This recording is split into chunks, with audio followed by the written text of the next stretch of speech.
construindo um autoconceito positivo de si mesmo, começando a gostar de si mesmo, independente do valorzinho que está dando lá na balança, e à medida que ele vai fazendo esse processo, o olhar do outro, o que o outro está dizendo, o apontar de dedos, já não vai doer tanto mais.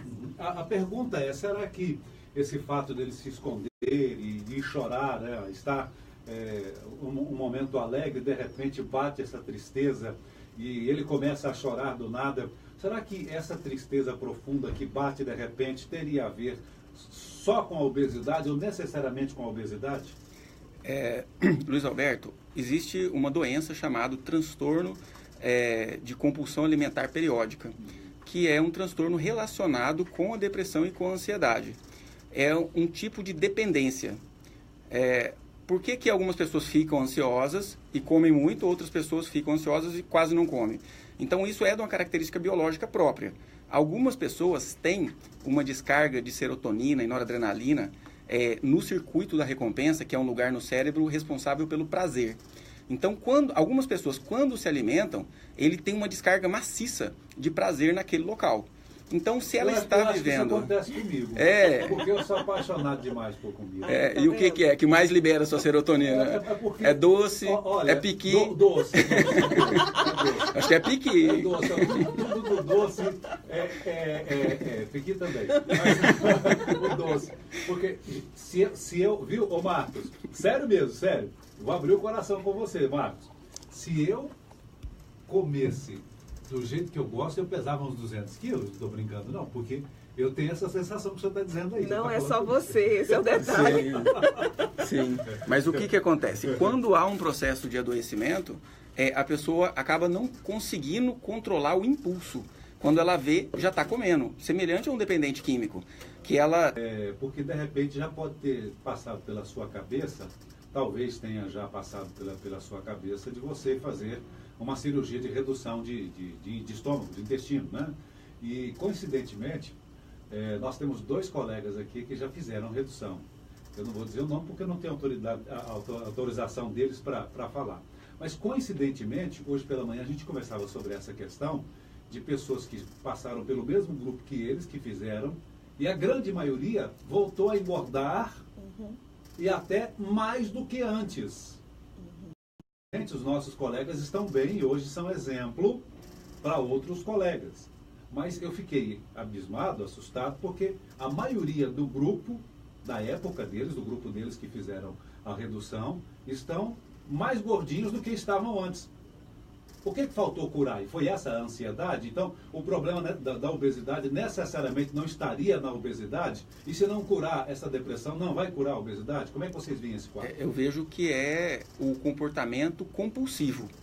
Então, é comum, inclusive, Luiz Alberto, a pessoa tratar a obesidade com a redução do estômago e desenvolver outra compulsão, porque o estômago não comporta o alimento e ele muitas vezes desenvolve dependência de álcool ou dependência de drogas, ou aumenta o consumo do tabaco de uma forma muito extrema, ou usa mecanismos de consumir grandes calorias mesmo sem o estômago ser grande. Por exemplo, bebendo leite condensado, abusando de doce. Por quê? Porque o prazer vai ter, que antes não tinha.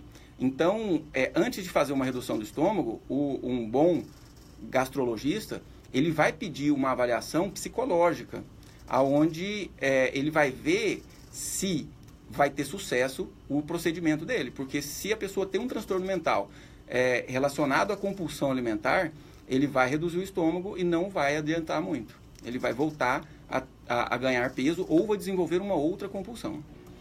Eu acho isso tão sério, assim, porque a gente... E até é base do que nós começamos a falar hoje, né? Querendo ou não, as pessoas querem soluções rápidas. E elas estão numa busca muito grande de algo que realmente vai resolver o problema amanhã. Então, essa necessidade da urgência e, querendo ou não, uma facilidade de acesso a isso também. Recentemente, eu vi uma pessoa que decidiu em 2 semanas e fez uma cirurgia bariátrica. Eu fiquei, assim, assustada, porque é impossível ter todo um trabalho de conscientização e tudo em 2 semanas para que alguém tenha, né, e faça algo que realmente ali vai alterar todo o metabolismo dela, todo o funcionamento biológico desse corpo, sem que haja uma mudança na mentalidade. Porque o que faz uma pessoa ter ou não, né, uma sensação, seja ganho de peso, seja sucesso na carreira, no relacionamento e tudo, é a mentalidade, é o que ela pensa. É isso que vai interferir. Então, se não trabalhar isso, né, se não tratar essa questão dos pensamentos, vai ser só uma reedição. E é muito comum. Eu já tive até um caso no meu consultório de uma paciente que tinha fez a cirurgia, ficou tudo bem. Ela emagreceu muito, mas começou a beber compulsivamente. E isso começou a ter, sim, problemas seríssimos na vida, no trabalho, e aí sim, no processo nós entendemos juntas, né, que aquele mesmo pensamento que fazia com que ela comesse demais, hoje era um pensamento que ficava ali dizendo para ela o tempo inteiro que ela precisava beber, porque ela precisava extravasar energia, ela precisava descansar, ela precisava fugir. Então, continua a mesma coisa, não muda. Então, tem a ver com fuga também, sim, doutora? Eu acredito que é importante que a pessoa, assim como se é o excesso de comida, se é a busca pelo álcool, qualquer outro vício, quando ela está buscando compulsivamente alguma coisa, ela precisa fazer uma reflexão do que aquilo traz. O que o cigarro traz? O que às vezes a droga traz? O que a comida traz? Que emoções positivas são essas? Porque tem algo bom naquilo. Por isso que ela continua fazendo. Se a gente olha só o lado negativo, a gente não consegue entender por que ela continua fazendo. Então, que ela encontre o que é bom, o que ela recebe. Ou é alívio, ou é prazer, o que é. E devagarzinho, começando também a buscar essas mesmas sensações e retornos em outras áreas, em outras fontes.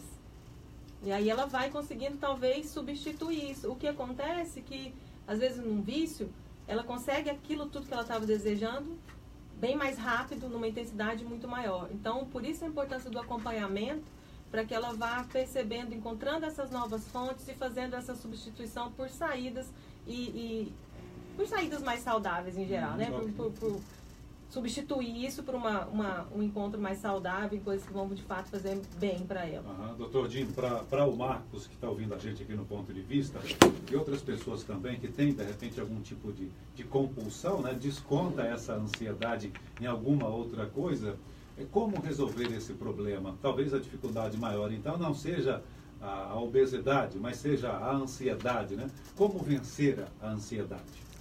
Então, Luiz Alberto, existe tratamento para a obesidade, existe tratamento para a compulsão alimentar periódica. E esse tratamento ele consiste em medicação e psicoeducação através de psicoterapia. Obviamente, também um acompanhamento nutricional com o nutricionista, né? E atividade física.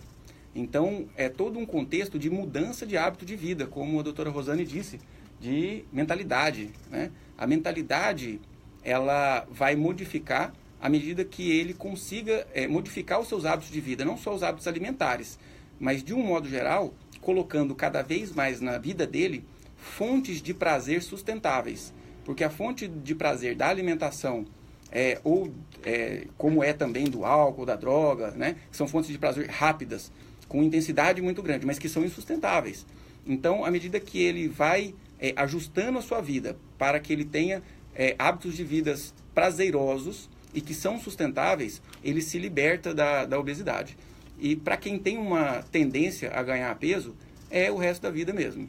Não vai adiantar reduzir o estômago e se não mudar a mentalidade. A redução do estômago vai ajudar a acelerar o processo. A redução do estômago é muito indicada, principalmente quando há comorbidades, ou seja, hipertensão, diabetes, colesterol, onde a pessoa já está correndo risco, infartou, está muito obeso, não consegue emagrecer. Aí, quando há outros problemas clínicos, a redução do estômago ela vem como uma medida drástica, que tem que ser tomada mesmo. Mas de rotina, por uma questão estética, tem que ter uma avaliação psicológica acurada para não ter problema. Doutora Rosane, como curar a ansiedade? Bom, e eu quero até colocar uma questão que eu acho que é bastante interessante, assim, que até a Ludmila falou. É importante, sim, que a pessoa tenha uma consciência de quais são as emoções ali que estão interferindo. Mas a gente precisa também entender que tem muitos dos nossos comportamentos nós fazemos achando que aquilo está certo. Né? Normalmente, a pessoa come muito e para ela está tudo bem. Só que tem uma mente consciente e inconsciente, né, que está aqui operando. Racionalmente, nós sabemos, entendemos que não pode comer mais do que o que deve, né? Todas as pessoas sabem que cigarro faz mal para a saúde, todas as pessoas sabem que droga prejudica, tem um monte de prejuízo na vida, só que inconscientemente tem muita emoção envolvida nisso e que sozinho nós não temos acesso a isso. Então, assim, e a campanha, eu acho que traz muito essa visão que as pessoas ainda têm muito preconceito em buscar esse tipo de ajuda. Só que tem coisa que você não sabe que atrapalha a sua vida. E isso é muito real. E é isso que você precisa entender. E o Marcos, ótimo, já tem um nível de consciência de tudo que atrapalha. Então agora falta o segundo passo, que é tomar uma atitude em relação a isso.